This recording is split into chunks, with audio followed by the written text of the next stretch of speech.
Bonsoir à tous, bienvenue sur RTI 1. Ces jours-ci, le cacao est devenu l'or brun. Son prix à la tonne vient de dépasser celui du cuivre.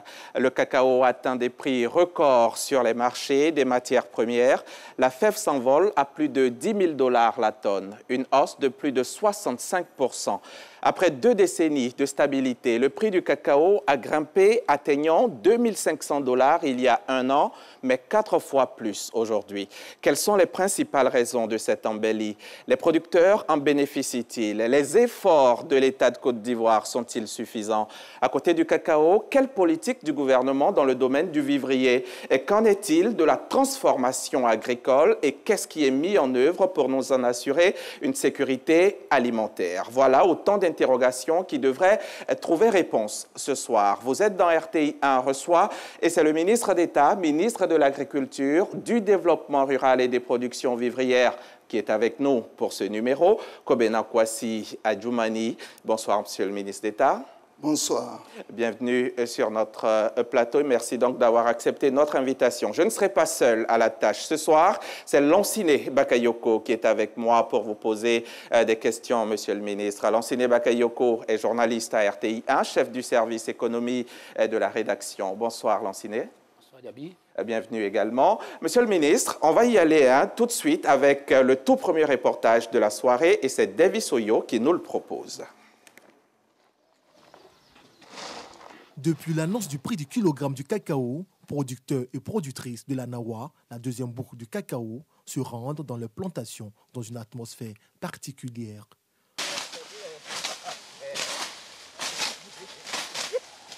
Nous sommes à Miyagi, localité de la région. Ici, la question du prix du cacao est au cœur des échanges. Pour le prix de cacao qu'ils ont dit à 1500, en tout cas, je suis très contente. Avec le prix, même si j'ai eu un sac, je sais qu'avec un sac, là, je peux faire des choses avec. C'était à 1000 francs le début, mais c'est devenu à 1500. Je vois que c'est un peu bon. Le prix est diversement apprécié. La majorité des producteurs de Kwadio-Kwamekro l'approuvent. Moussa, cacaoculteur depuis plus de 20 ans, espérait un peu plus. Le prix à 1500 francs, nous avons apprécié. Mais nous, les planteurs, souhaiterions que d'ici la grande campagne, nous redoublions encore d'efforts. Sinon, actuellement, ça va. La ville de Miyagi est le plus grand producteur de la région de l'Anawa, avec 86 323 tonnes de fèves de cacao produites durant la campagne précédente. Des résultats obtenus grâce à l'implication des coopératives, leur politique, soutenir, sensibiliser et surtout veiller au respect du prix fixé par l'État. Ça fait plus de 15 ans que nous sommes dans la filière et je pense que ce prix-là vient dépasser tous les autres prix que nous avons connus. Nous, la société coopérative, respectons toutes les décisions du Conseil du café et du cacao. Nous avons commencé à faire l'achat, mais vu que la production n'est pas forte, le peu de cacao que nous recevons est acheté selon le prix et c'est 1500 francs. Direction la région de l'Odjibois, une région qui compte dans la production des fèves de cacao. Sa production de la campagne 2022-2023 s'élevait à 172 201 tonnes. Ici également, les avis des industriels et des producteurs sont partagés sur le prix borchant du kilogramme de cacao fixé pour la campagne d'avril à septembre 2024. Pour nous, en tout cas, en tant que producteurs, nous pensons que le prix est salutaire quand on regarde les efforts que le Conseil Café Cacao a menés dans le passé. Parce que dans le passé, ceux qui savent, il y a le prix qui était donné, borchant, était plus élevé que le prix sur le marché. Nous sommes la Côte d'Ivoire, premier producteur de cacao. Mais nos prix, on ne sait même pas pourquoi. Pour nous, c'était 1000 francs, 1500. Pourtant, les autres pays sont en haut. Donc, on ne comprend rien. De Miyagi à Divo, force est de constater que le nouveau prix du kilogramme de cacao fait débat. Certains s'en réjouissent quand d'autres espéraient plus, en raison de l'envolée des cours à la bourse de New York.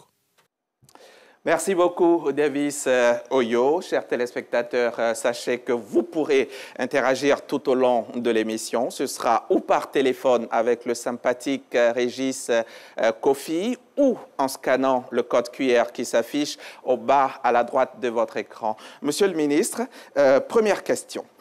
Comment on explique une telle flambée de prix à l'international? Merci de l'occasion que vous me donnez aujourd'hui de m'adresser aux Ivoiriens, au nom du gouvernement. Vous savez, nous sommes aujourd'hui premier pays producteur de cacao dans le monde.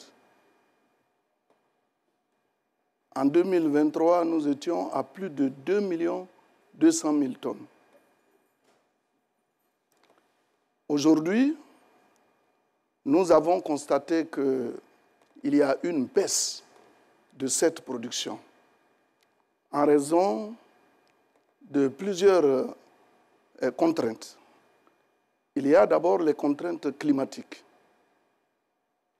Des contraintes climatiques avec le phénomène d'El Niño, avec également les intempéries qui viennent perturber les productions, puisque quand il pleut beaucoup au moment de la floraison, incontestablement, les fleurs vont tomber et vous ne pouvez pas disposer de cabosses de cacao.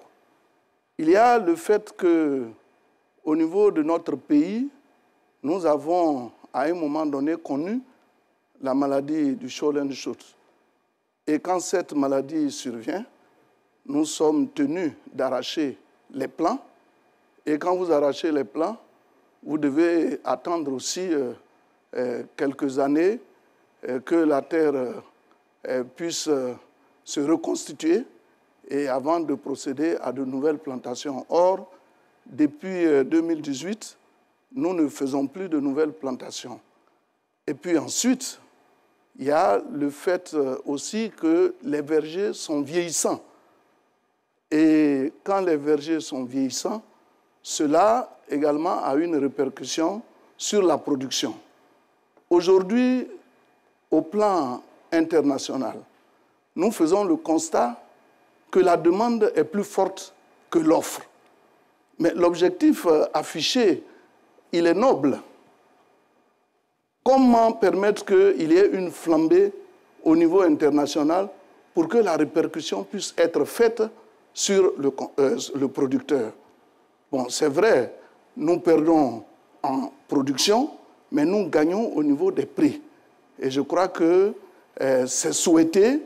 Maintenant, nous sommes en train de voir dans quelle mesure, en raison du fait que la demande est plus forte que l'offre, comment on peut renouveler certains vergers et les jachères qui sont là, qui reposent actuellement, que nous puissions les replanter.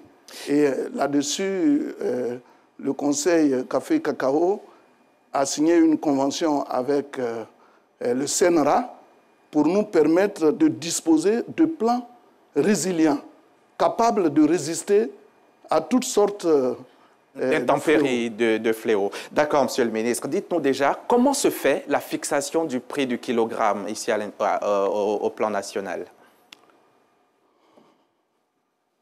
Je voudrais rassurer les Ivoiriens que la fixation du prix du cacao est une opération qui se déroule en toute transparence. Aujourd'hui, avec les réformes qui ont été entreprises, le président de la République de Côte d'Ivoire, son Excellence M. Alassane Ouattara, a décidé que 60% du prix CAF soit reversé aux producteurs en raison de la pénibilité de leur travail. C'est une façon pour lui de leur garantir des revenus décents. Et avec la campagne principale, le prix à l'international était de l'ordre de 1635 francs le kilogramme. Lorsque vous faites les calculs, incontestablement, c'est 1000 francs en raison de ce que je viens de vous dire que nous donnons aux producteurs. Sauf qu'il est de 2300, à peu près 2300 aujourd'hui. Non, c'est même plus que ça. Ouais. nous parlons de 6 000 francs le kilogramme. Je parle du prix CAF. Oui, le prix CAF. Ouais. C'est 6 000 francs, puisque c'est 10 000 $. C'est ça. Mais le problème aujourd'hui qui se pose, c'est que nous, au niveau de la Côte d'Ivoire, avec la stabilisation qui est revenue dans le processus de fixation de prix, nous avons opté pour la vente anticipée. Cela veut dire quoi? Le cacao qui fait l'objet aujourd'hui de transactions a été déjà acheté. Aujourd'hui, nous en sommes à la campagne intermédiaire. Mais figurez-vous que chaque fois, nous faisons des efforts pour ne pas vendre la totalité de notre cacao. Et nous nous sommes imposés un certain pourcentage. 80% de notre cacao est vendu par anticipation. Mais nous laissons 20% dans le cadre, bien sûr, des prévisions. Et je crois qu'aujourd'hui, avec la hausse des prix, nous allons vendre une partie de ces 20%. Et c'est au regard de la vente d'une partie de ces 20% que nous avons pu obtenir un prix CAF révisé en interne qui est de l'ordre de 2 326 francs. Lorsque nous faisons des calculs, vous allez voir que nous avons la possibilité aujourd'hui de donner 1 500 francs le kilogramme de cacao aux producteurs. C'est une moyenne pondérée que nous faisons. Et c'est ça qui est la réalité. Monsieur le ministre, il y a 30 à 40 ans, les producteurs de cacao vivaient beaucoup mieux que ceux d'aujourd'hui. On ne sait pas très bien ce qui explique cela. La Côte d'Ivoire a pratiqué la vente en spot au début des années 2000, 2001-2002, jusqu'en 2011. Et puis, on est revenu à la vente par anticipation. Si vous deviez faire une étude comparative de ces deux processus, de ces deux systèmes, vous diriez quoi? Je dirais d'abord que c'est le système de stabilisation qui est le meilleur. Chacun des systèmes a quand même un avantage et des inconvénients. Non, je vais vous dire pourquoi. Je vais vous rappeler la genèse. Nous avons obtenu notre indépendance en 1961. 60. En 1960 plutôt, 60. Donc de 61, je veux dire de 1961 jusqu'à une certaine période, nous avons opté pour la stabilisation des produits. Parce que le président Oufoué, qui est l'initiateur de cette stabilisation, a fait le constat que les paysans étaient grugés.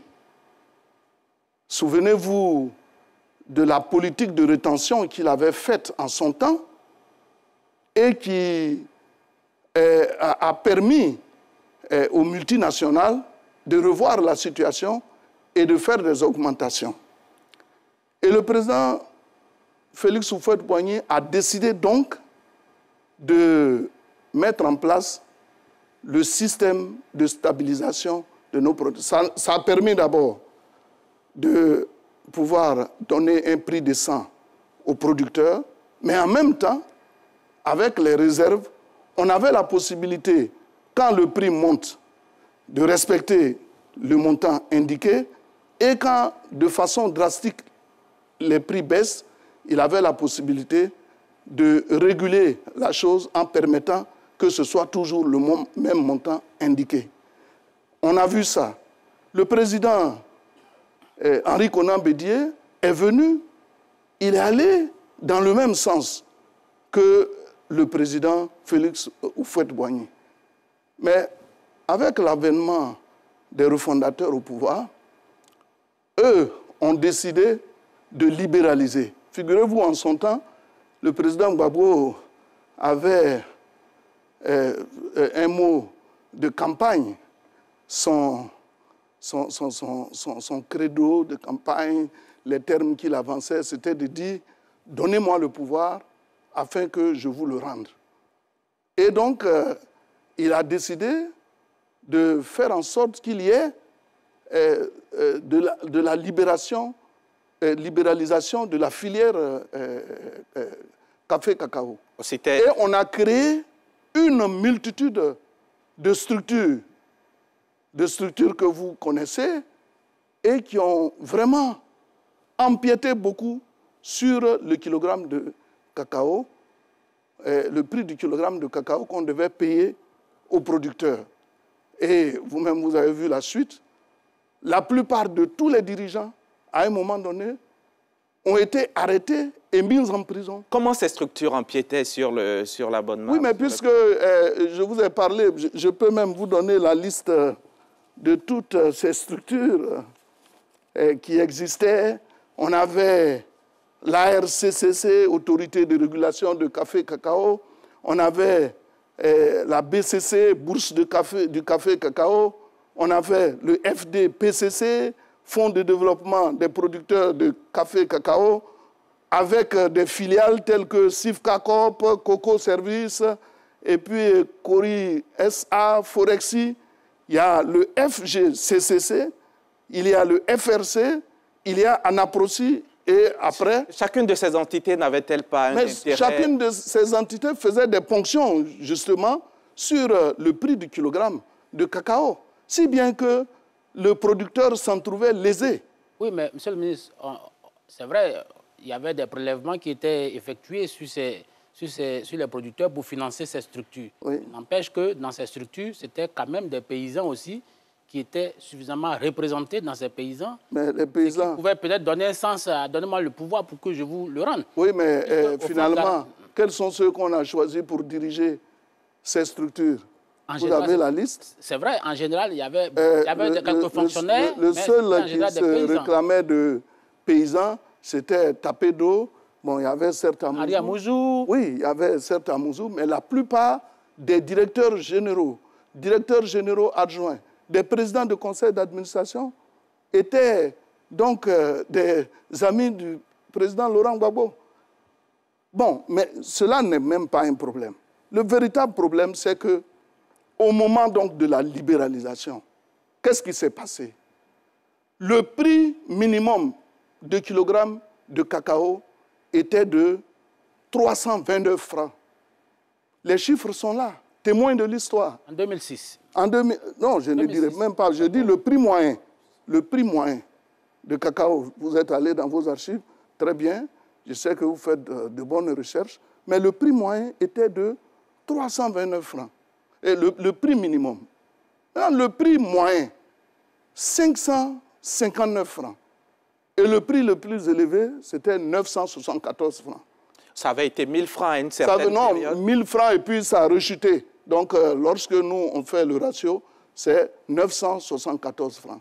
Mais prenez... 1000 francs la veille des élections de 2010. Hein? Oui, la veille des élections. Oui. Tout comme les gens qui ont été arrêtés, on avait décidé de les juger la veille des élections. Après, ça a été reporté pour ne pas créer des problèmes parce que certains étaient des directeurs de campagne d'un des candidats. Allez-y, comparez les deux systèmes. Et donc, je vous ai déjà donné ce prix, les différents prix. Mais au niveau de la stabilisation, lorsque le président Alassane Ouattara est arrivé au pouvoir, ayant vu les dégâts perpétrés par toutes ces structures sur le kilogramme de cacao des paysans, il a décidé qu'on fasse des réformes. Sur la base des réformes, on a désormais le Conseil café-cacao, qui, en plus de la stabilisation, est une autorité de régulation. Et figurez-vous, vous allez voir la différence des prix. Je vais donner la moyenne, si vous voulez, on peut même aller dans les détails pour donner au niveau de chaque année. Prix minimum, mais prix moyen. Le prix minimum était de 700 francs. Le prix moyen, 844 francs. Et le prix le plus élevé, il y avait 3 fois 1000 francs répétés. Et puis après, il y a eu même 1100 francs. Aujourd'hui, nous sommes à 1500 francs. Donc, ne serait-ce que par l'analyse des différents chiffres, vous vous rendez compte que le système de stabilisation est le meilleur parce qu'il garantit les revenus des paysans. Et c'est ça la volonté du président de la République. Et depuis que cela se passe, tout le monde est heureux. Vous avez présenté tout à l'heure les différents paysans. Bon, je sais que certains, sous l'effet de l'influence des déclarations de certaines personnes, ont dû... Monsieur le ministre, vous avez vendu 80% par anticipation. Mais les 20% qui n'ont pas été vendus, qui correspondent à la campagne intermédiaire actuelle, pourquoi vous n'avez pas rendu ça conforme à l'évolution du marché? Pourquoi? Oui, parce que tant qu'on n'a pas fini, vous savez, je vous ai dit qu'il y a des prévisions. Je vous ai parlé de toutes ces difficultés qu'on a avec les changements climatiques, avec le vieillissement des vergers, avec toutes sortes de difficultés que nous connaissons. Donc, le Conseil Café Cacao fait des prévisions. Bon, il peut dire, bon, l'année passée, par exemple, on a eu 2 200 000 tonnes. Mais il y a des alertes qui font dire qu'il y aura une baisse l'année prochaine. Donc, ils ne peuvent pas vendre la totalité du cacao, surtout que c'est par anticipation. Si vous vendez des fèves de cacao à des multinationales, qu'après, vous n'avez plus la possibilité de leur donner des fèves, vous faites quoi? Donc, ce sont des prévisions. Et c'est après la campagne intermédiaire que nous nous retrouvons pour faire le bilan. Même au niveau de la campagne intermédiaire, il y a 400 000 tonnes de prévues. Mais une grande partie a été déjà vendue. Il devrait rester 100 000 tonnes. Et sur les 100 000 tonnes, on a vendu 33 000 tonnes.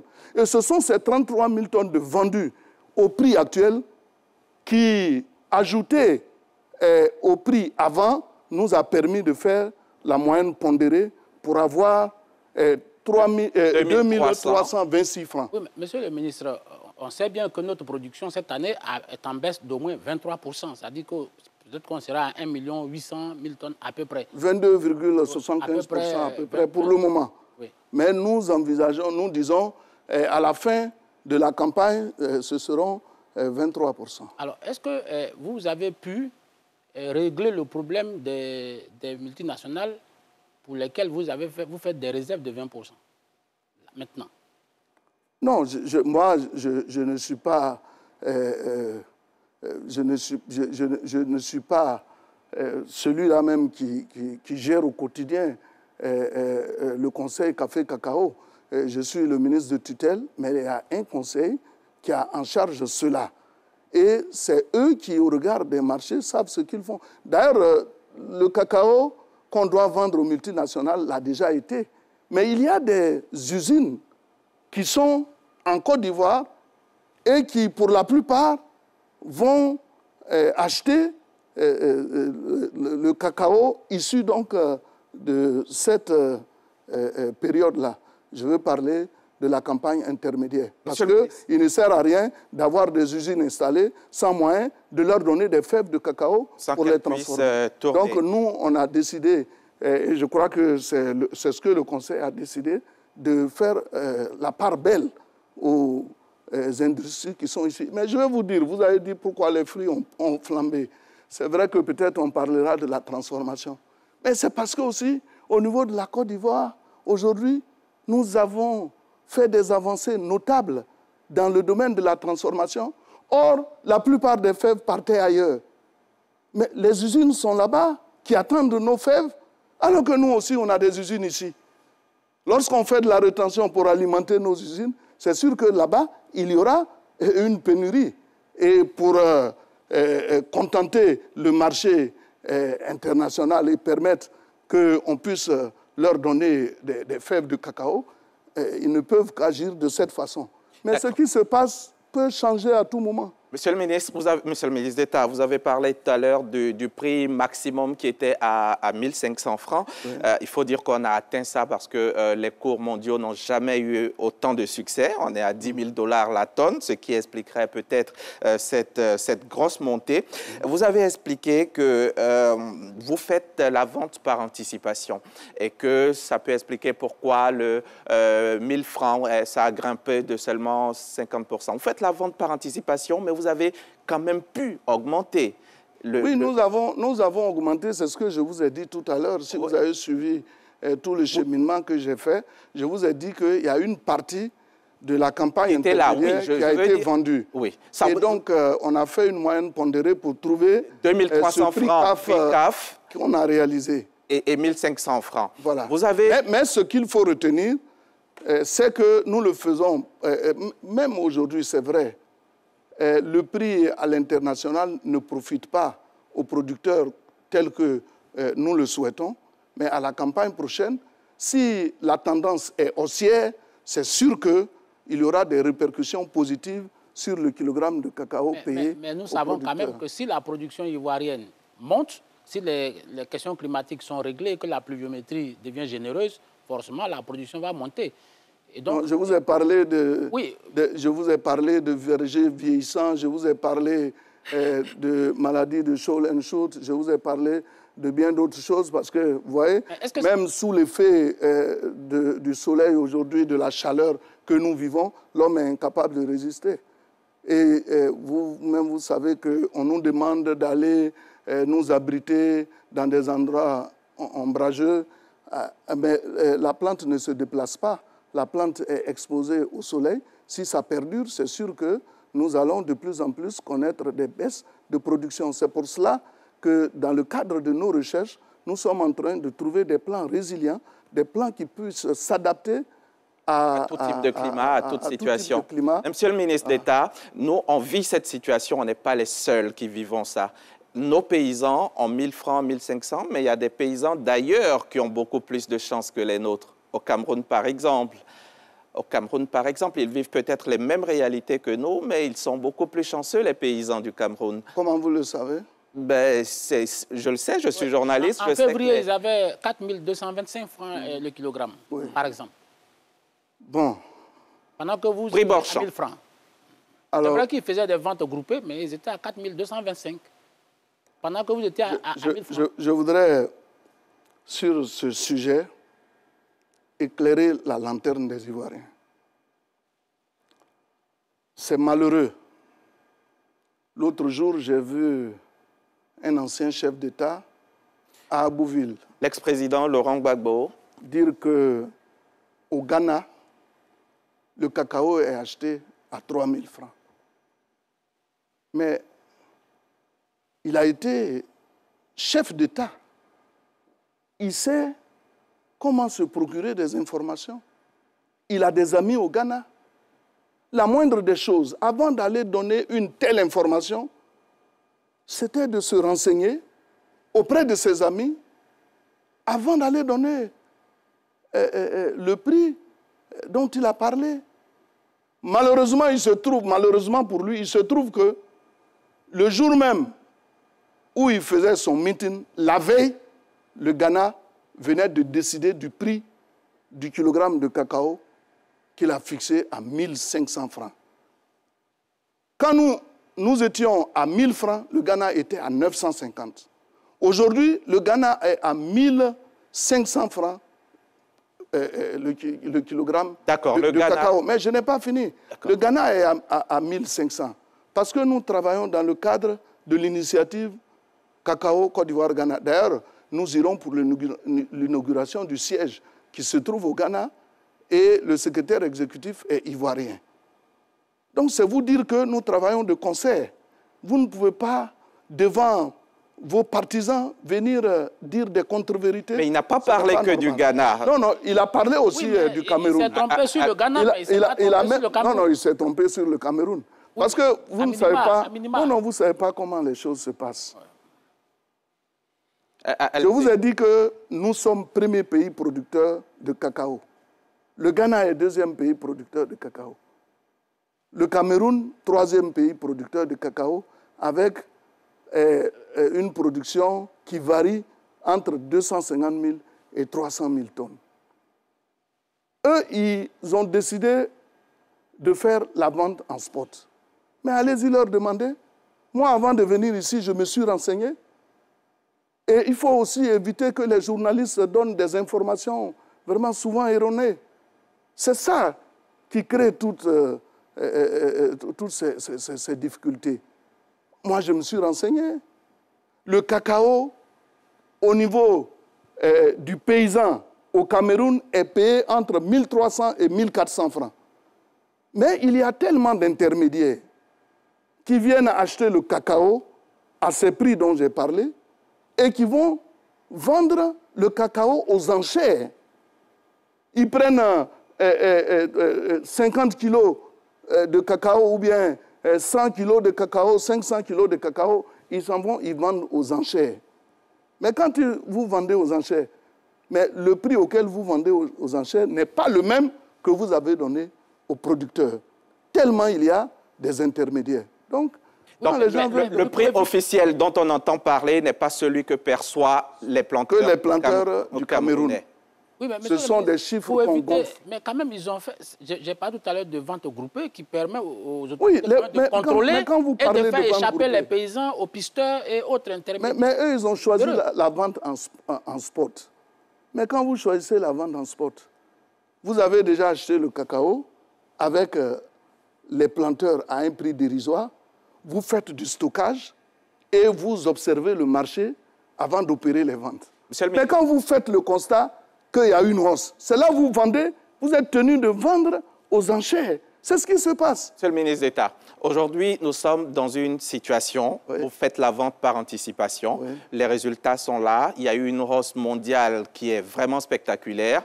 Les paysans ont 1500 grâce à vos efforts. Mais est-ce qu'il n'y a pas de possibilité de réfléchir à un autre système qui pourrait être à peu près hybride pour arranger les populations, les paysans au moment où la hausse est aussi forte?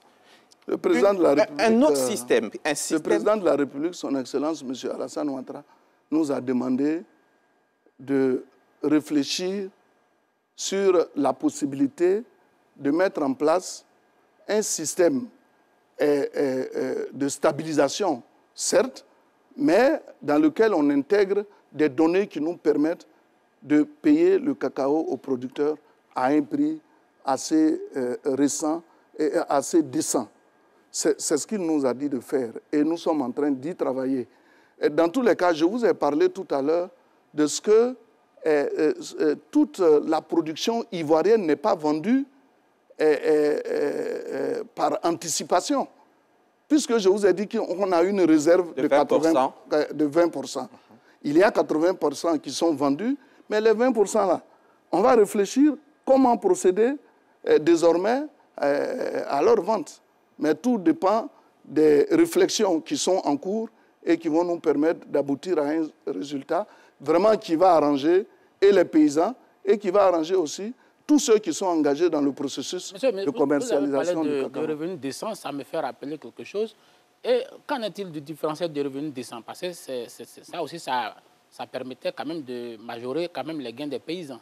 Oui, mais cette politique-là, est-ce qu'elle est réellement adoptée aujourd'hui ou que son objet soit atteint? Elle a toujours été adoptée. Vous savez, quand on parle de revenus décents, ce sont des sortes de primes que nous donnons aux paysans sur la base de ce que les multinationales ont accepté de donner $400 sur chaque tonne de cacao. Et ça marchait jusque-là. Parce que vous ne pouvez pas comprendre. Il y avait quand même des réticences au niveau des multinationales. Oui, mais certains ont accepté de le faire. Ceux qui n'ont pas accepté de le faire ont été rappelés à l'ordre par le Conseil Café Cacao. Et puis, ce que je voudrais vous dire, c'est que c'est vrai, le président de la République a demandé qu'on affecte 60% du prix CAF aux paysans. Et souvent, on va au-delà. Il est arrivé des fois où on est allé à 72%, 74%. Quand vous prenez le café, par exemple, pour atteindre le niveau 900 francs, on est allé à plus de 96% du prix CAF. Parce que l'objectif, c'est qu'aujourd'hui, c'est vrai, on était un grand pays producteur de café, mais les vergers ont été abandonnés quand les prix ont commencé à chuter. Et aujourd'hui, avec l'embellie constatée au niveau national, certains ont commencé à récéper leur plan pour qu'il y ait de la grande production. Donc vous voyez, ce sont des mesures que l'État prend pour aider les paysans. Mais c'est la stabilisation qui permet de le faire. Si vous n'étiez pas dans un processus de stabilisation, que vous êtes dans la libéralisation, en vente en spot, dès que le prix chute, mais le prix auquel vous allez acheter le kilogramme de cacao aussi va chuter. Mais dans notre cas d'espèce, même si aujourd'hui, on est aujourd'hui à $6 000 la tonne, si on tombe à $1 000 la tonne, la Côte d'Ivoire est tenue de respecter le prix plancher à 1500 parce que les réserves dues à cette stabilisation nous permettent d'atteindre cet objectif. Mais si les prix montent, Monsieur le ministre d'État, vous pourrez aller au-delà des... Ça sera année N+1. Donc je vous ai dit, il y a un décalage. On pourra aller à 3 000, 4 000. Bon, tout dépend. Prions Dieu que la tendance haussière se maintienne. Si cela se maintient, je vois mal, vous voyez mal le président Alassane Ouattara, qui est l'avocat défenseur des paysans, et ne pas leur affecter ce qui leur est dû. Vous ne savez pas le combat qu'il mène au moment de la fixation des prix. On peut lui proposer des prix. Le Conseil Café Cacao vient, il propose des prix. Mais le président, c'est vrai, ils ont raison de proposer ces prix sur la base de leurs calculs. Mais le président, il prend la décision de dire non, avec ce prix, les paysans ne seront pas heureux. Il faut leur permettre de disposer d'un minimum pour faire face à leurs besoins, à leurs souffrances, à leur dur labeur. Et il le fait si bien. Moi, je suis témoin oculaire de cela. Ceux qui sont loin, ils ne voient pas. Ils peuvent se permettre de dire ce qu'ils veulent. Mais de grâce, quand on a dirigé un pays à un niveau le plus élevé, on doit faire attention. Et là-dessus, je reviens encore sur ce qui s'est passé à Abbeville. Moi, j'aurais voulu que le président, qui a été accueilli par un boulevard 2x2 voies, félicite quand même le président Alassane Ouattara, puisqu'il est parti d'Abidjan. Il a vu qu'il n'y a plus de nids de poules sur la route. Il a vu tout ça, mais il devrait avoir un mot de reconnaissance et de félicitations au président. D'accord. Monsieur le ministre d'État, si vous le permettez, on va suivre un petit reportage sur le sujet justement de la transformation agricole et on va y revenir. C'est signé Tao F. Boué de la direction des magazines de l'information.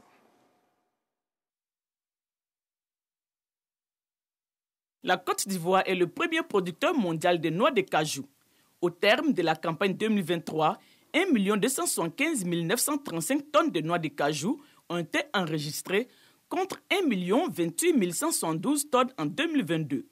Pour la transformation locale, le volume de noix brutes traitées en 2023 s'élève à 265 863 tonnes contre 224 036 tonnes en 2022. Le taux de transformation de cette spéculation est passé de 9% en 2018 à 22% en 2023. Avec ce taux, le pays se hisse au 3e rang mondial des pays transformateurs et fournisseurs d'amandes de cajou après le Vietnam et l'Inde. Preuve que la filière anacarde ivoirienne enregistre de belles performances depuis ces 5 dernières années. Pour le cacao, le pays en est le leader mondial avec une production annuelle de 2,2 millions de tonnes de fèves, dont 34% transformées localement. Avec ces 2 produits agricoles d'exportation, le gouvernement ambitionne de booster la transformation locale. Le cap a été mis sur la position d'exportation, notamment le cacao, l'anacarde. Donc, pour ces deux spéculations-là, on fixe à l'horizon 2030 au moins atteindre les 50% de transformation de nos productions agricoles. En plus de ces 2 spéculations, plusieurs produits agricoles sont partiellement ou totalement transformés localement. Café, manioc, palmier à huile, mangue, entre autres. L'objectif étant de créer plus d'emplois et de richesses afin d'améliorer les conditions de vie des populations. À travers l'élaboration du programme national d'investissement agricole, le PNIA2, de 2e génération, il est clairement indiqué qu'il faut un changement structurel de notre économie agricole à travers la transformation sur place de nos produits agricoles. Dans ce sens-là, la Côte d'Ivoire ambitionne de mettre en place 9 agropoles. Les agropoles, ce sont des zones écologiques où on a des spéculations spécifiques pour 9 zones. Et pour chaque spéculation, on va développer toute la chaîne de valeur qui tourne autour de ces spéculations-là pour que la richesse reste sur place et que le développement, in fine, soit inclusif. Si l'exécutif ivoirien affiche une volonté manifeste de migrer résolument vers une transformation plus accrue des produits agricoles, de nombreux défis demeurent, surtout au niveau des infrastructures. Monsieur le ministre d'État, la problématique de la transformation agricole, voici quelque chose d'essentiel également. Avant d'y revenir, je vais vous demander deux petites choses sur le sujet qu'on vient de terminer. Est-ce que cette hausse, c'est vrai, on va prier, vous avez demandé qu'on prie, mais est-ce que nos experts du Conseil du café-cacao n'ont pas vu venir cette hausse par rapport à la situation qu'on vivait, par rapport à tout ce qui se passait? Est-ce que ça ne pouvait pas être quand même prévisible? Vous me faites revenir sur ce que j'ai déjà dit. Je vous ai dit qu'au niveau du Conseil Café-Cacao, on a quand même des grands experts qui réfléchissent tout le temps. Qui ont vu que cette situation allait arriver. Ils savent qu'il y allait avoir une baisse. Donc dans leurs prévisions, ils parlaient de 1 800 000 tonnes. Mais je veux dire, les cours mondiaux, la baisse, ça c'est clair, tant que nos planteurs... Non, on ne peut pas. Le marché, il est tellement... Si la demande est faible... Non. Le marché, il est tellement fluctuant qu'on ne peut pas le savoir. Vous avez vu, aujourd'hui, on est à 10 000 $ la tonne. Mais d'ici là, est-ce que cela va continuer? Et puis, il n'y a même plus de cacao à vendre. Si l'offre continue à baisser, peut-être que la demande va être encore plus grande et les cours vont exploser. Oui, mais il n'y a pas de cacao à vendre, puisque nous avons vendu par anticipation. Et ce que le Conseil a fait, c'est ce qui est viable. Je vous ai donné une idée de tous les prix, que ce soit au niveau de la libéralisation, comme au niveau de la stabilisation. Et vous avez fait la différence.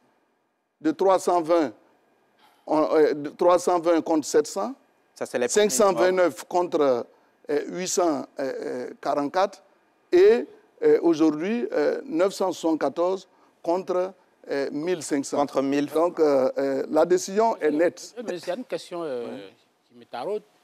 Il y a une problématique connexe, la déforestation. Est-ce qu'on peut faire du cacao sans forêt? Or, tout le monde sait aujourd'hui que dans quelques mois, ça va devenir une vraie question par rapport à l'entrée de cette production dans l'Union européenne. Comment vous réglez ce problème? Comment vous anticipez ça? Non, ce n'est pas maintenant que nous réglons le problème. Ce n'est pas maintenant que nous réglons le problème. Nous avons déjà anticipé avec le Conseil Café-Cacao qui a fait le recensement des producteurs. Aujourd'hui, avec le recensement qui a été fait, nous sommes à 1 042 000 planteurs qui ont été enregistrés, qui ont été... géolocalisés. Non, avec leur plantation géolocalisée. Tout à fait. Donc, là-dessus, ce n'est pas l'Union européenne qui nous a demandé de le faire parce que nous-mêmes, nous savons très bien que nous devons tracer notre cacao. En 2-3 mots, quelles sont les actions que vous posez concrètement en faveur des planteurs, des producteurs de cacao, en dehors donc de cette fixation de prix? Quelles sont les actions que vous posez? Vous me posez la question de savoir qu'est-ce que nous faisons pour ne pas tomber sous le coup de la loi de l'Union européenne. Mais je suis en train de vous dire que vous avez vu même que le Conseil Café-Cacao était avec le représentant de l'Union européenne qui a été très satisfait des avancées de ce que nous faisons dans le cadre des normes européennes. Aujourd'hui, le planteur dispose d'une carte qui l'identifie, mais qui lui permet aussi de faire des transactions financières. Parce qu'autrefois, vous pouvez aller vendre votre cacao en ville et au retour, vous êtes attaqué par des malfrats qui vous attendent. Ce n'est plus ce qui est constaté sur le terrain. Donc, il y a quand même des avancées. Et nous avons, sur la base des recensements, fait le constat que 85% de notre cacao est rural. C'est seulement 15% du cacao qui sort des forêts classées. Et le palliatif, c'est de faire du reboisement. Le Conseil Café-Cacao a déjà planté plus de 7 millions d'arbres et l'objectif, c'est de planter 5 à 10 millions d'arbres par an dans les parcelles. Les paysans sont d'accord pour le principe et déjà, nous sommes vraiment très en avance avec ce qui se passe. Vous parlez maintenant, qu'est-ce que, indépendamment du prix affecté au kilogramme de cacao, ce que le Conseil fait. Mais le Conseil fait beaucoup de choses que personne ne sait. Mais ça aussi, ça participe du revenu décent du paysan. Parce qu'on leur donne des kits agricoles pour entretenir leurs vergers. On fait des fourrages dans les campements, dans les villages, dans les zones de production. On construit des écoles. On construit également des centres de santé, puisque il est aussi question dans le cadre de notre ministère de développement rural. On fait même les pistes, on réhabilite les pistes pour permettre que les produits puissent atteindre les marchés.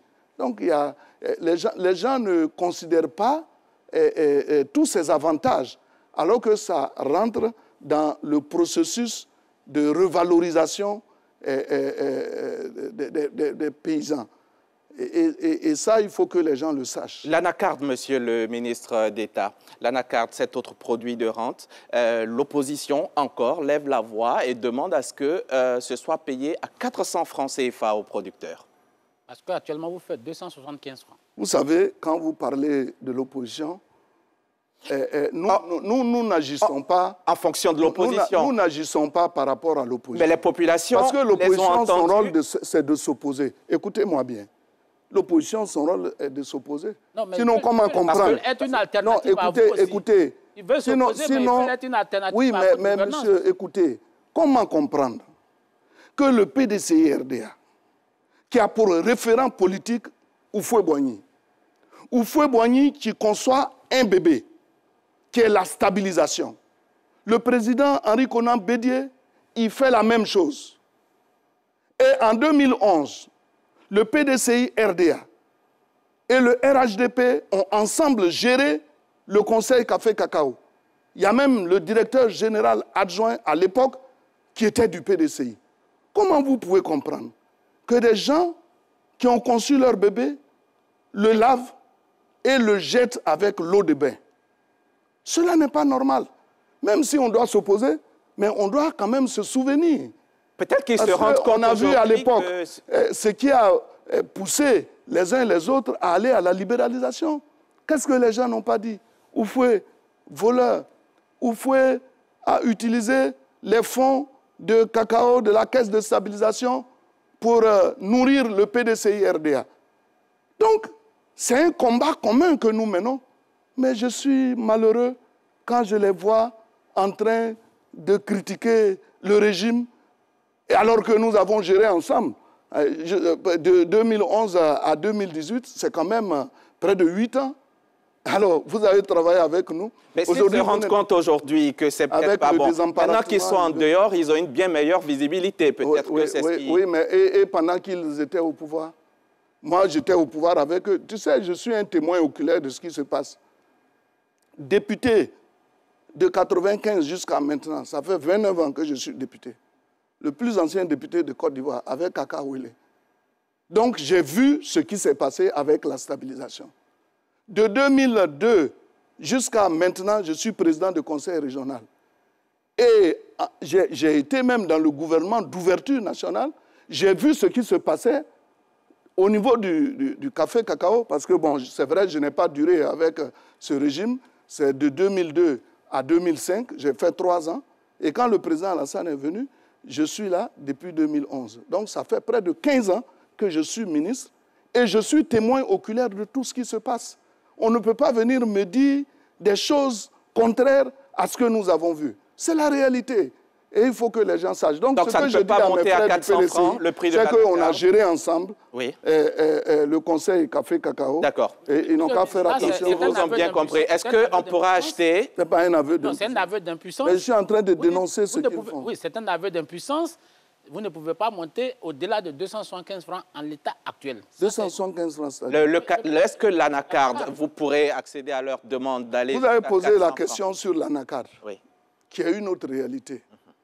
Au niveau de l'anacarde, nous fixons, le Conseil Café Cacao vient, il donne un prix plancher sur la base des consultations de l'ensemble des personnes qui sont engagées dans le processus de commercialisation. On donne un prix plancher.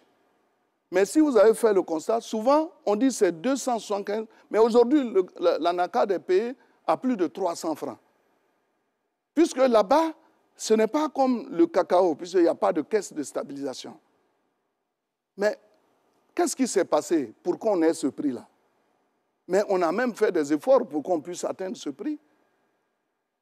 Le Vietnam est le pays qui... notre noix de cajou est exportée au Vietnam. 80% de notre production est exportée au Vietnam. 18%, je veux parler du produit d'exportation, c'est-à-dire dans le cadre des exportations, ce sont 80% des produits, des amandes, des noix de cajou qui sont exportées. L'Inde exporte 18%. Au niveau du Vietnam, ils ont décidé, en raison des contraintes qu'eux aussi ont, avec la guerre en Ukraine, avec tout ce que vous avez, la Covid-19, il est arrivé même des moments où ils avaient fermé leurs usines, ils ont décidé de plafonner les prix. Mais quand on plafonne les prix, incontestablement, ça va réagir sur le producteur. Nous, on ne consomme pas la noix de cajou. Nous ne consommons pas. Combien d'Ivoiriens aujourd'hui peuvent se contenter de se nourrir de la noix de cajou? Quand vous avez votre banane que vous allez sur le marché qu'on n'achète pas, vous revenez à la maison, vous pouvez en disposer comme vous voulez. Mais la noix de cajou, ce sont eux qui le consomment. Et l'Inde a mis des taxes de 10% sur le kilogramme de cacao. On a fait des mains et pieds avec le conseil coton en arcade. Ils ont revu cela à la baisse et ils ont diminué de 5%. Mais les Ivoiriens, eux, ils ne peuvent pas savoir cela. Ils ne savent pas pourquoi on se bat. Mais pour remédier à tout ça, nous avons décidé d'aller vers d'autres personnes qui sont intéressées par notre noix de cajou. Et vous avez vu qu'effectivement, les Américains sont venus. Ils sont nombreux, ils en raffolent, ils aiment nos produits. Venus, oui, ils sont venus. Oui, je sais, ils ont manifesté un intérêt pour notre cajou. Oui. Mais ils ont posé des conditionnalités qui sont extrêmement difficiles pour l'accès des productions alimentaires à leur marché. Oui. Quand ils sont venus, c'est ce qu'ils ont posé comme problème. Mais sur ces conditions-là, aujourd'hui, je ne sais pas si vous avez une politique pour que ces conditions soient réunies. Parce que les projections ne sont pas tout à fait optimistes. D'autant que le Vietnam... Monsieur le ministre d'État va y répondre. Oui, le Vietnam est en train de financer des plantations de 300 000 hectares en Birmanie. Mais vous savez que la noix de cajou de la Côte d'Ivoire est la meilleure au monde. Donc, ils ont beau planter ailleurs, leur sol n'est pas adapté à la culture d'anacarde. C'est vrai, ça va pousser, ça va donner, mais ça n'aura pas le même goût que les noix de cajou que nous avons en Côte d'Ivoire. Monsieur le ministre d'État. Donc, incontestablement, tout comme le cacao, les gens auront toujours besoin de notre cacao et de notre noix de cajou. Monsieur le ministre d'État, à quand une caisse de stabilisation pour les autres produits de rente, à part le cacao qui seul bénéficie de cette forme de stabilisation? Mais vous-même, vous êtes en train de critiquer la politique de stabilisation. Ici, on ne critique pas, on vous interroge. Oui, on veut savoir... Vous m'interrogez, vous vous êtes mis à la place des opposants pour m'interroger, mais ce n'est pas grave. Dans tous les cas, je vais trouver des réponses pour chacun. Mais ce qu'il faut... À quand une caisse de stabilisation? Oui, donc vraiment bravo. Je me rends bien compte que finalement, vous adhérez au principe de stabilisation parce qu'après avoir fait opposer les deux systèmes, libéralisation et stabilisation, vous vous rendez compte qu'il faut le faire pour les autres produits. Vous avez expliqué que ça ne peut pas monter, le prix à 400 francs, vous avez expliqué certaines situations. Non, je n'ai pas dit que ça ne peut pas monter. C'est un prix, à l'état actuel des choses. C'est un prix plancher. Le prix plancher, cela veut dire quoi? Ça ne peut pas descendre, mais ça peut monter. D'accord. Et pour le moment, ça monte. Souvent même, on fixe à 250 francs et à la fin de la campagne, on est à 500 francs. Et puis bon, ici, c'est organisé. Quand on dit que notre noix de cajou fuit pour aller ailleurs. Mais dans les autres pays, là, ce n'est pas organisé. C'est des commercialisations illicites qui sont faites. Mais quand des personnes illicites s'engagent dans le processus de commercialisation, vous connaissez la conséquence de tout ça. Parce qu'on les arrête. Quand on les arrête, le produit est saisi et stocké quelque part. Est-ce que vous allez y arriver un jour à une caisse de stabilisation pour d'autres produits de rente? Oui, on peut y arriver, nous y travaillons. Je crois que, comme le président nous l'a demandé, il a souhaité qu'au niveau de la noix de cajou, nous revoyions les réformes. Parce que, quoi qu'il en soit, c'est ce que vous ne savez pas, lorsque le président Alassane Ouattara accédait au pouvoir, nous étions à 32 000 tonnes de noix de cajou transformées. En 2019, nous sommes allés à 57 000 tonnes de noix de cajou. Aujourd'hui, nous sommes à 265 000 tonnes de noix de cajou transformées. C'est un effort. Et l'objectif, c'est d'aller à 300 000 tonnes au titre de cette année. Mais quand vous prenez également le cacao, j'ai les chiffres ici, la capacité de broyage aujourd'hui installée en Côte d'Ivoire, c'est de 972 000 tonnes au premier trimestre de 2023, contre 545 000 tonnes en 2011. Donc vous voyez, ça a quasiment juste un peu au-dessus d'un tiers. Oui, mais ça a quasiment doublé. Et puis, aujourd'hui, on a 12 entreprises industrielles qui sont installées avec 14 usines pour le cacao. Sauf qu'ils ne transforment que 22%, ce qui est marginal au Non, aujourd'hui, nous sommes à 765... Ça fait un tiers de la 765, donc nous transformons 34% de nos produits. Mais nous avons, écoutez bien, de cacao. Au niveau du cacao, il y a des usines qui sont en train de naître. Bientôt, nous allons procéder à leur inauguration et nous allons atteindre 1 112 000 tonnes de produits transformés. Ce sont des efforts. Et vous allez voir, lorsque la Côte d'Ivoire va commencer par transformer tous ses produits à 100%, mais les autres, là, pour pouvoir acquérir nos fèves, ils sont obligés de monter les enchères. Parce que nous, on a la possibilité de les récupérer ici, les stocker et les transformer. C'est ça aussi l'avantage de la transformation. Oui, et je loue ce courage du président Alassane Ouattara. Parce que Houphouët-Boigny, si vous avez vu ces temps-ci, comme les gens bavardaient beaucoup, le président Houphouët a dit la seule façon pour nous de rivaliser avec les autres, c'est la transformation de nos produits. Et qu'il arrivera un moment où les gens, nos enfants, viendront transformer nos produits.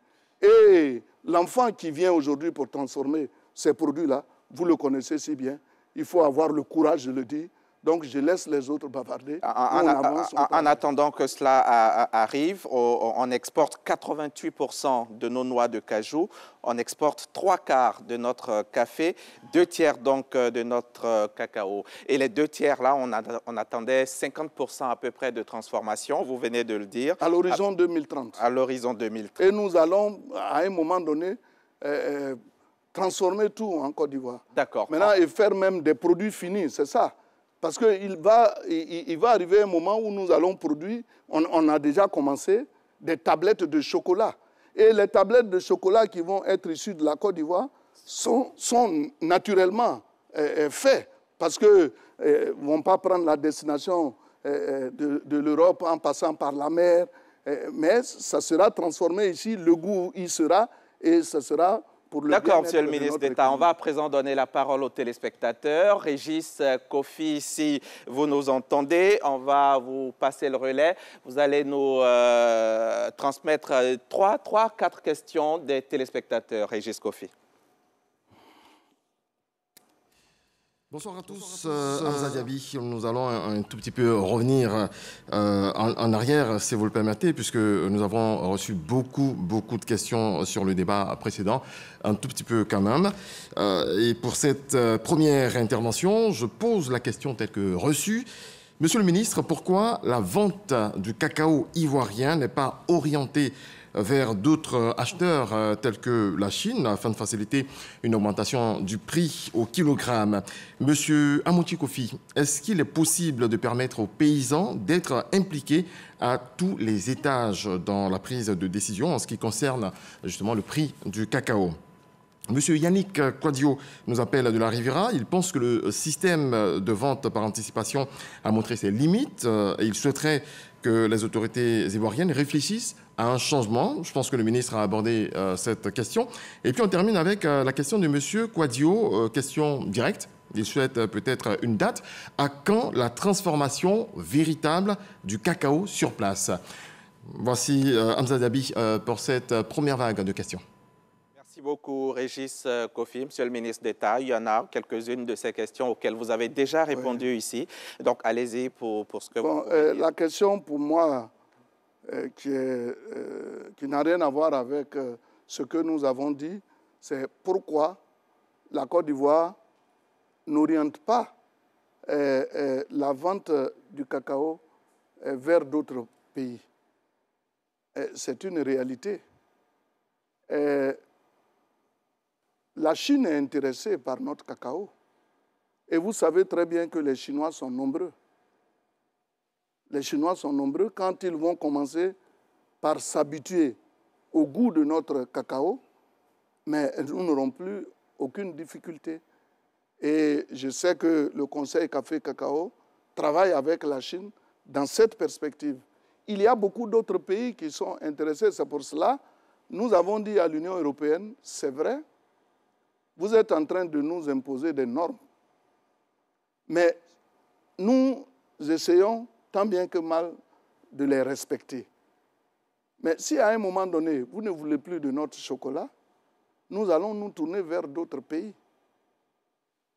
Et là aussi, ça pose un problème, puisque les Européens sont tellement habitués au goût du chocolat qu'ils ne peuvent s'en débarrasser. Ça, c'est une réalité. Quand vous allez dans un restaurant européen, et à la fin, on vous demande, bon, qu'est-ce que vous voulez, du café ou du chocolat?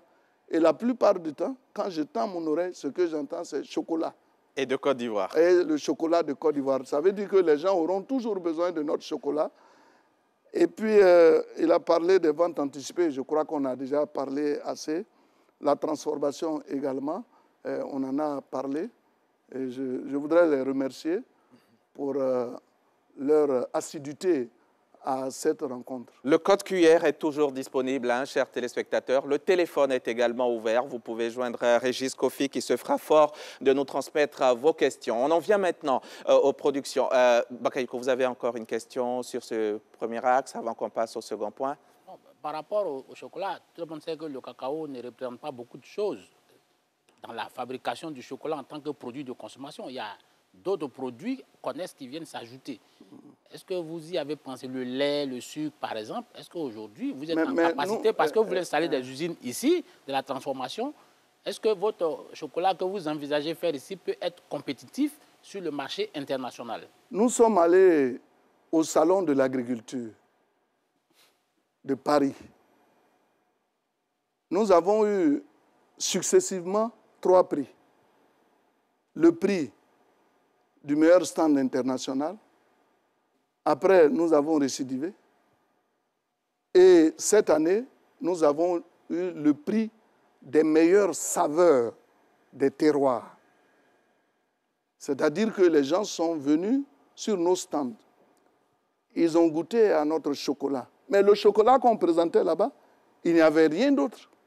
C'est le chocolat dans toute sa nature qui a été consommé par les Européens et qui en ont été satisfaits, si bien qu'on a eu le prix. Il y a des artisans chocolatiers aujourd'hui qui sont en Côte d'Ivoire, installés par le Conseil Café Cacao, qui font des prouesses en matière de transformation. Et qui même ont de l'audace, parce qu'ils vont jusqu'à associer certains produits du terroir au chocolat. La noix de cajou associée au chocolat. Il y a des épices qui sont associées au chocolat, du gingembre. Mais moi, je crois que à ce niveau-là, il n'y a rien à craindre. Il n'y a rien à craindre. Merci, Monsieur le ministre d'État. On va en venir maintenant aux productions vivrières. On va essayer d'en savoir plus sur votre politique dans ce secteur. Mais avant, je vous propose de suivre cet élément vidéo. La Côte d'Ivoire s'est dotée de plusieurs programmes et projets pour optimiser ses productions, tant en culture de rente qu'en production vivrière. De 2018 à 2023, la production de bananes plantées est passée de 1 955 670 à 2 311 655 tonnes. Le maïs de 1 54 960 à 1 416 232 tonnes. La production du manioc a connu une hausse. Elle est passée de 5 608 044 à 8 248 246 tonnes en 6 ans.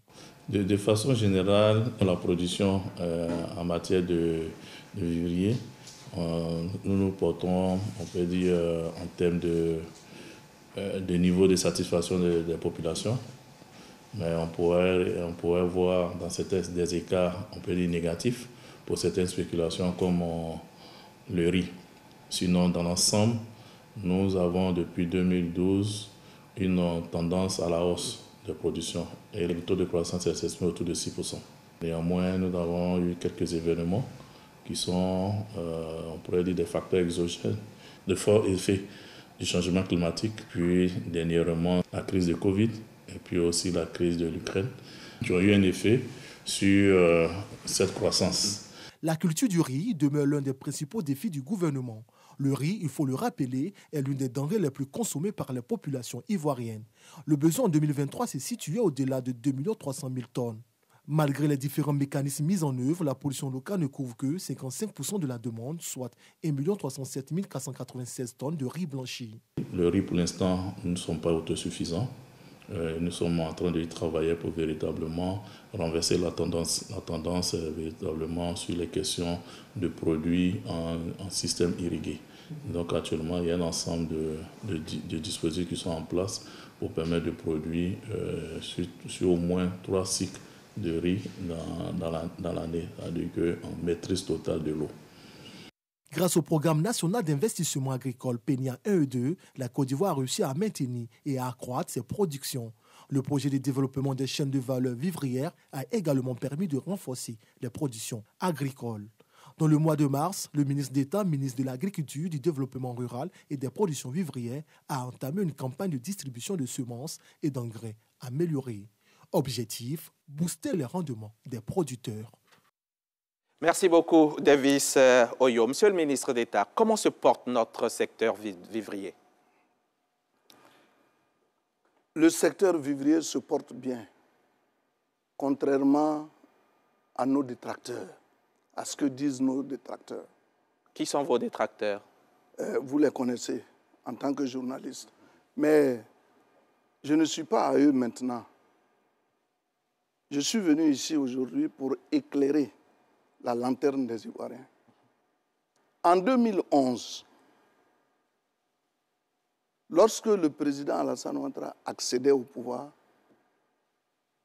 nous avons découvert des outils de production vraiment détruits, désuets. Et les paysans ne savaient plus à quel saint se vouer, parce qu'il y avait eu la longue crise. Le président de la République a demandé qu'on mette en place le programme national d'investissement agricole de première génération. PENIA. Le PENIA 1. Donc, l'objectif du PENIA 1, c'est de réhabiliter toutes ces infrastructures qui ont été détruites, de mettre en place les outils de production et de produire pour les consommateurs ivoiriens. Si bien que de 2011 à 2017, je dirais même 2012 à 2017, nous avons mis en place cette politique qui nous a permis de passer de plus de 11 millions de tonnes de produits vivriers à 18 000 tonnes de produits vivriers 18 millions. 18 millions de tonnes. Je peux même vous donner, je crois, les chiffres exacts.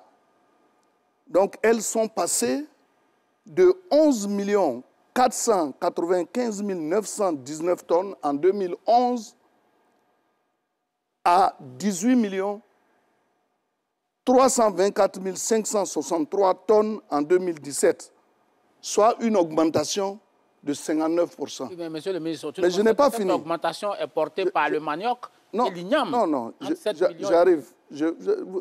Laissez-moi vous informer.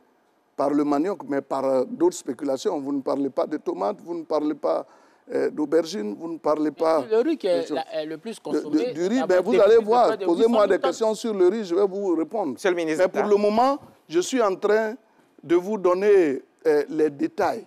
Donc, on est allé à 18 millions de tonnes.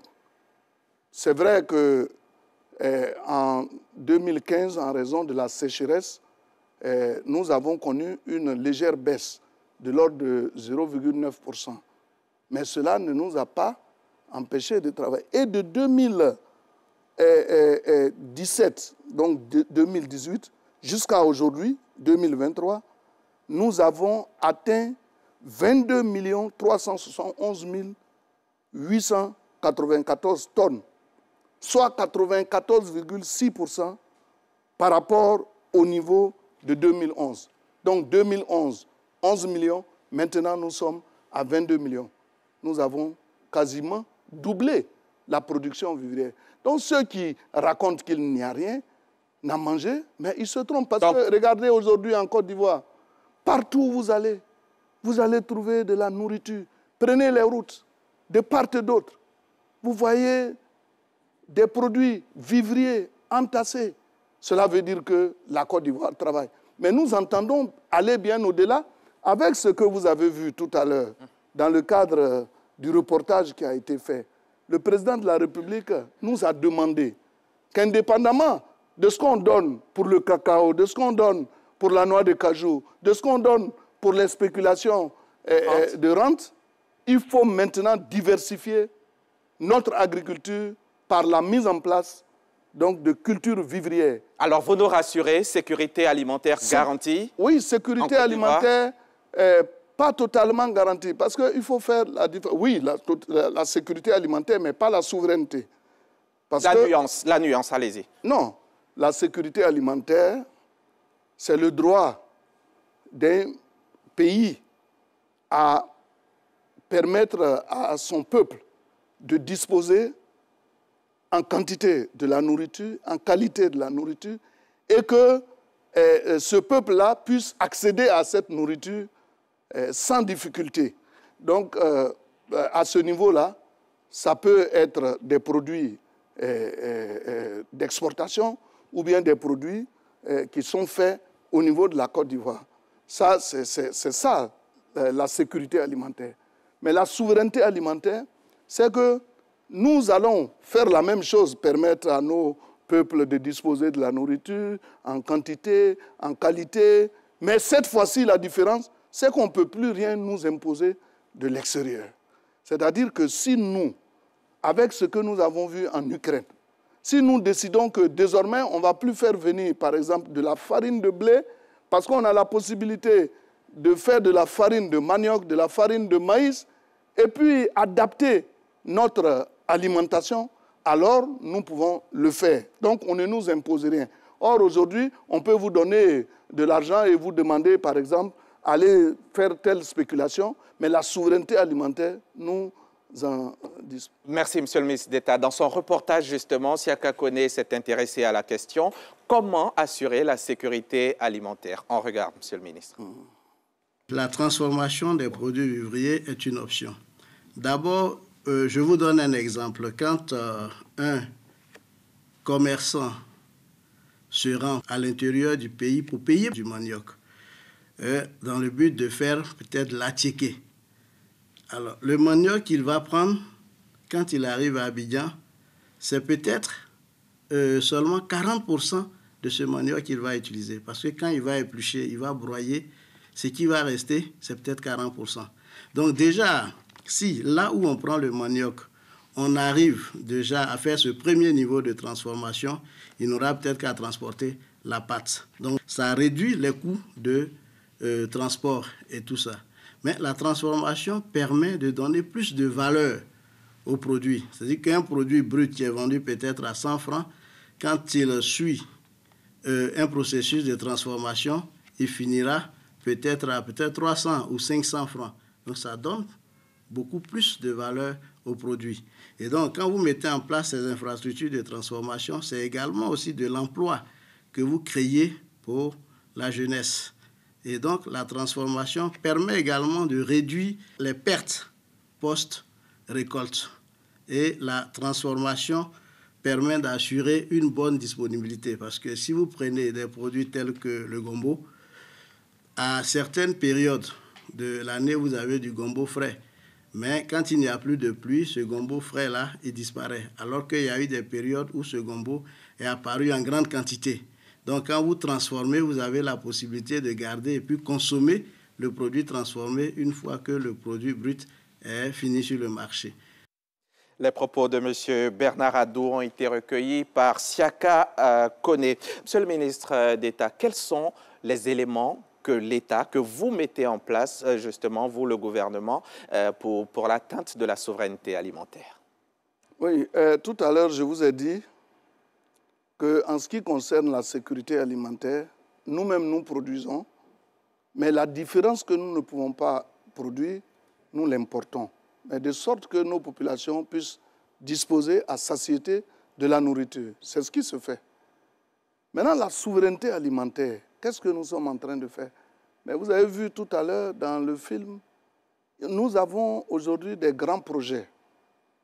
Des grands projets avec les chaînes de valeur agricoles, les chaînes de valeur du vivrier, et dont l'objet consiste à accorder aux jeunes des fonds à coût partagé qu'on installe, qu'on suit dans la perspective de production. Et lorsqu'on parle de souveraineté alimentaire, ce n'est pas seulement donner des intrants, mais il faut d'abord qu'il y ait la maîtrise d'eau. Parce que si vous n'avez pas la maîtrise d'eau, vous ne pouvez rien faire. En Côte d'Ivoire, nous avons la chance d'avoir des lacs, des fleuves, des barrages partout.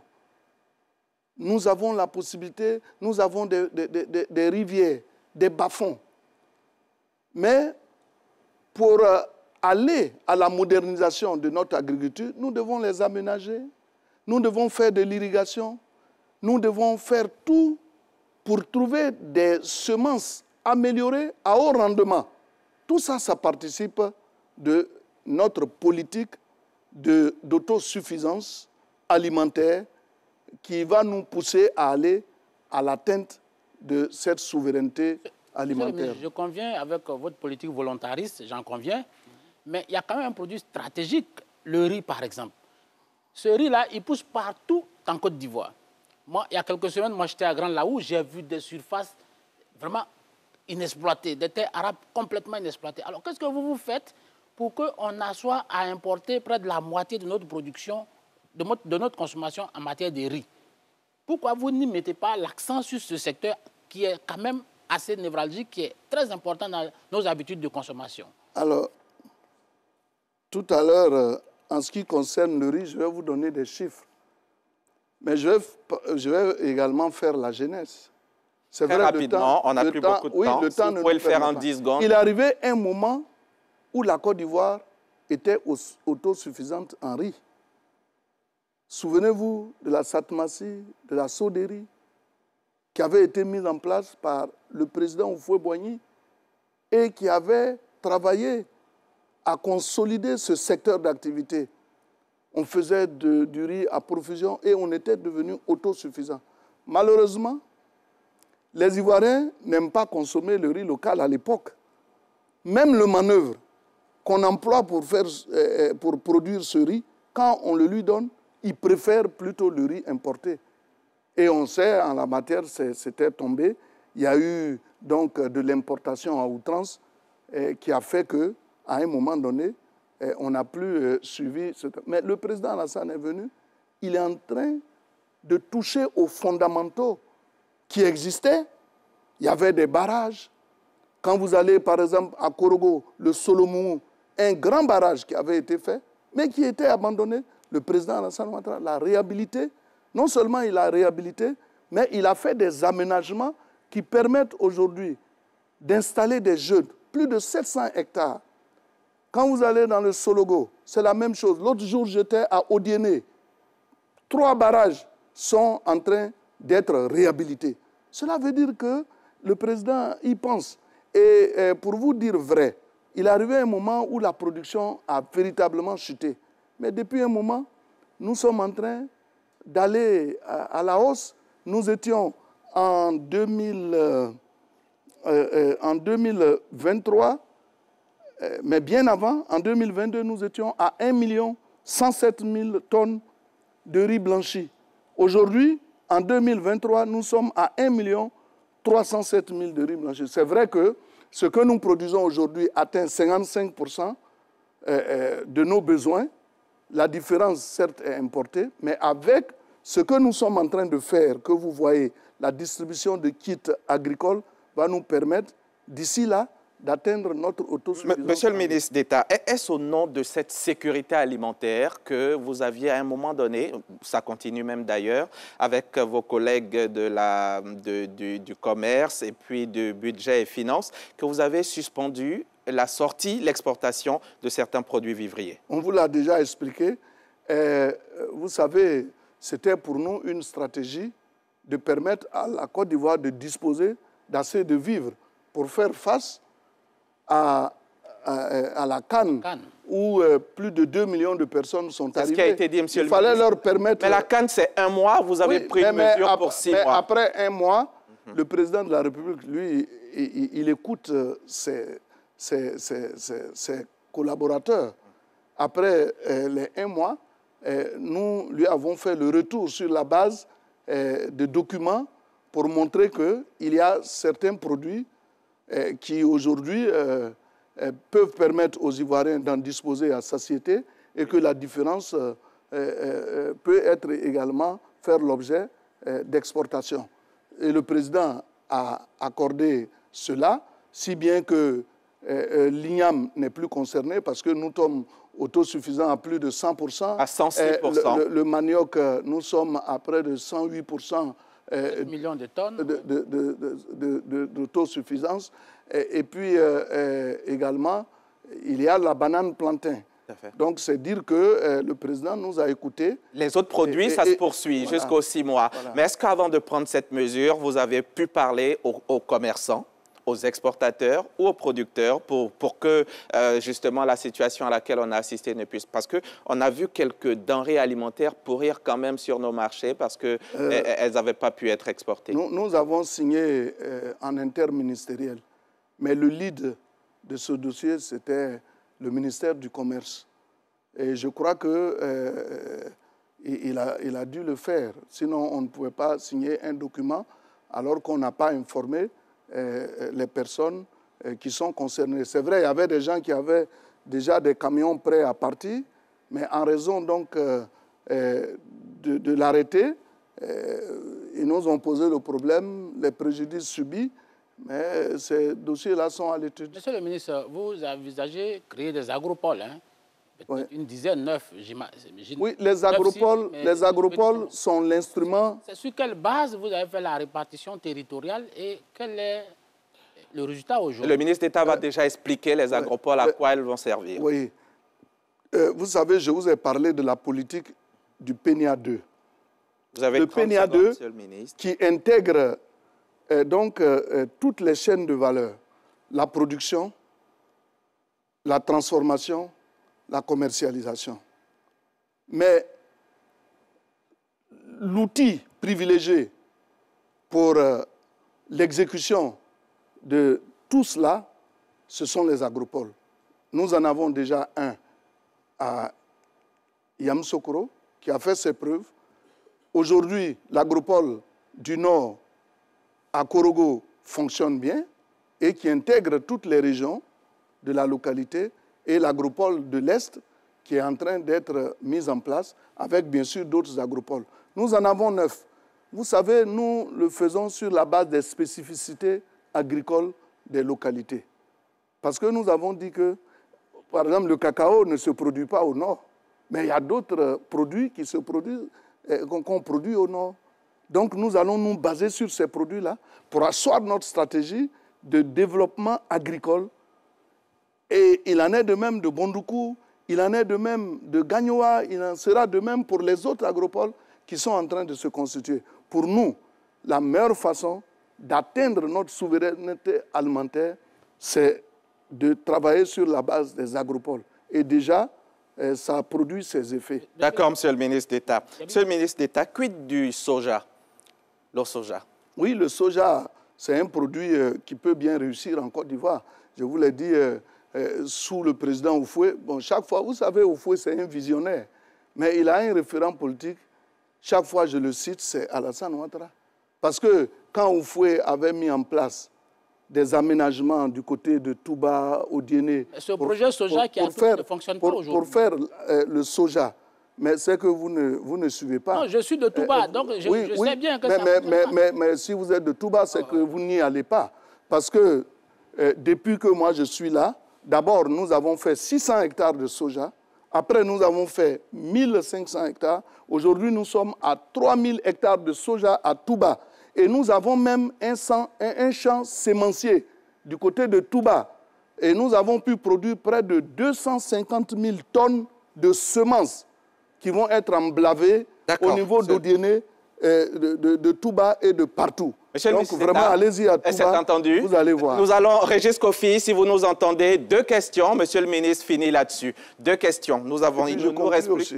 Comment? Je conclue. D'accord. 2 questions. Monsieur le ministre y répond et il conclut. Allez-y, Régis Kofi.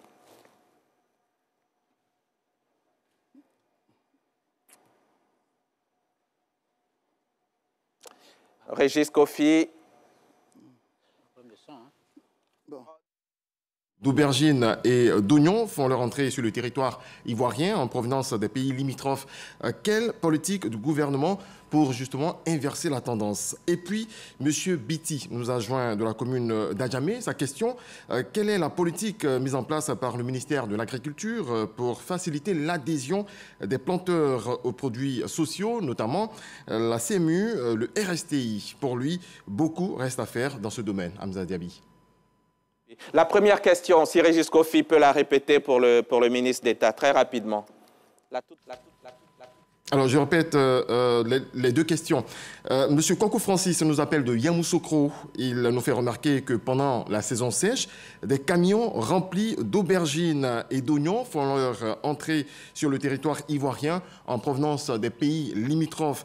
Quelle politique du gouvernement pour inverser la tendance? Et la deuxième question, c'est celle de M. Biti, qui nous a joint de la commune d'Adjamé. Sa question, quelle est la politique mise en place par le ministère de l'Agriculture pour faciliter l'adhésion des planteurs aux produits sociaux, notamment la CMU et le RSTI? Pour lui, beaucoup reste à faire justement dans ces domaines.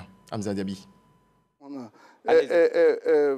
D'abord, je voudrais vous faire savoir que si vous avez suivi l'actualité ces temps-ci, nous étions du côté de Saint-Fra avec le Premier ministre pour lancer la politique que nous mettons en place pour les maraîchers. Nous avons même visité des zones de maraîchage. Et aujourd'hui, ce sont les semences du vivrier, mais il y a aussi les semences au niveau du maraîcher. Et comme je vous ai dit, on a beaucoup de programmes, on a beaucoup de fonds qui vont nous permettre d'installer des jeunes, d'aménager des espaces. Aujourd'hui, on a la politique aussi de la production sur toute la saison. Je vous ai parlé de maîtrise d'eau. On a des cultures sous serre et on est en train d'également y travailler. Vous allez voir bientôt, nous irons sur des parcelles aménagés avec des serres. Nous avons également décidé de trouver des espaces que nous allons irriguer pour permettre aux plants de mieux se porter. Et je crois que en matière donc d'aubergines, de tomates et de bien d'autres produits du genre, nous allons travailler. Bon, c'est vrai, vous me dites que ça vient d'ailleurs, mais nous aussi, on voit les aubergines partout, on voit le gnagna, on voit la tomate. Monsieur le ministre d'État, vous allez... Maintenant, les oignons, vous savez, c'est vrai, il est de coutume, un pays comme le Niger, il ne fait pas du cacao, puisque c'est un pays presque désertique. Donc, ils ont des spéculations agricoles qu'ils développent. C'est leur produit phare, comme le cacao l'est pour nous, comme la noix de cajou l'est pour nous. Mais nous avons décidé, il y a des jeunes qui se sont perfectionnés dans le domaine de la production d'oignons. Quand vous allez, par exemple, à Yamsokro, il y a des villages où la production d'oignons se fait. Allez-y du côté de Tafiré et de Niakara, il y a des femmes qui s'organisent pour faire de la production. Parce que l'oignon ne peut pas réussir partout. Et je crois que ça fait partie de notre politique de développement agricole. Et nous y travaillons. Et je crois que vous serez heureux d'ici là de voir qu'il y a de l'oignon qui pousse bien en Côte d'Ivoire. Merci, Monsieur le ministre d'État. On a terminé.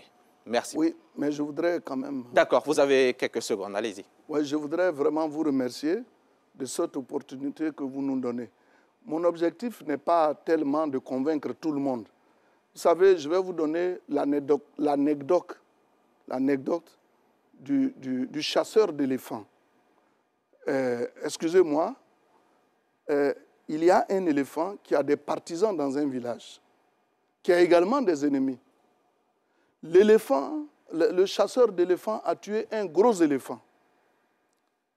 Mais quand il est arrivé, ses partisans disent « Ah, il a tué un gros éléphant ». Ses ennemis disent « Non, c'est un éléphanto ». Ce n'est pas un éléphanto, c'est un gros éléphant qui a la taille d'une maison. Il dit « Mais on dirait même qu'il n'a pas de graisse ». On dit « La graisse qu'on a sortie de la chair, ça peut remplir des barriques ». Il dit « Oui, mais qui va acheter cette viande ?» Il dit « Mais paraît-il même que ça n'a pas suffi parce que tous les autres qui sont venus des villages environnants ont trouvé que la viande était Qu'est-ce que vous voulez nous dire, Monsieur le ministre? Non, je termine maintenant. Maintenant, il dit mais quand on a vendu là, tout le monde a acheté. Il dit mais ils vont payer à crédit. On dit non, ils n'ont pas payé à crédit parce que chaque fois quand tu payes, on te donne en même temps ta viande et tu donnes l'argent. Il dit, mais avec cet argent, qu'est-ce qu'il va faire? Il va boire du koutoukou. Ça veut dire quoi? Ça veut dire que, quels que soient les arguments qu'on avance pour convaincre les gens, il y aura des gens qui vont faire semblant de dormir. Or, quelqu'un qui fait semblant de dormir, tu ne peux pas le réveiller. Merci. Mais nous, on avance avec le développement. Merci, Monsieur le ministre d'État. Kobenan Kwasi Adjoumani, merci beaucoup d'avoir accepté de venir ce soir pour vous prêter à l'exercice. Vous êtes accompagné d'une forte délégation de vos collaborateurs, dont je salue également la présence.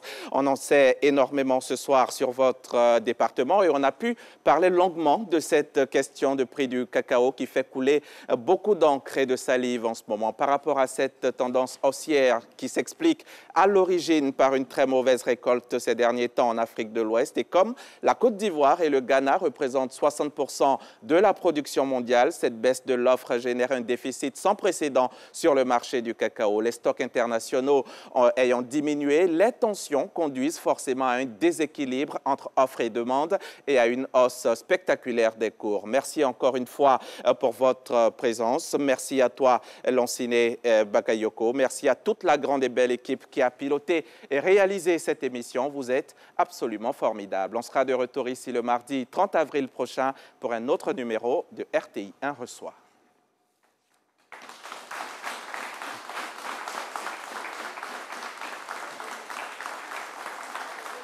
Bravo, monsieur le ministre.